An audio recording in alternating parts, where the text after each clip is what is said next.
Migrating from Tableau to Power BI no more need to be slow and complex. It can be done in just few simple steps now. Meet Port BI, the smartest way to migrate your BI ecosystem. Let us migrate this sample Tableau report with multiple visuals and dashboards using our Port BI in real time.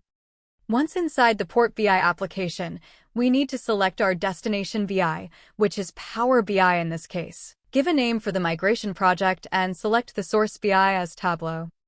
Upload the desired Tableau file that need to be migrated and proceed for the migration. Port BI auto-retrieves the metadata from the Tableau workbook, offering a fast and secure BI migration.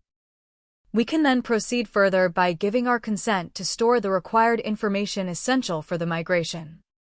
We then get a migration score for the project and the choice to silently migrate the report or customize the migration. For now, we will go with the silent migration option. Within few seconds, our report is migrated and ready to download. Let us open the migrated Power BI report and contrast it with the original Tableau workbook.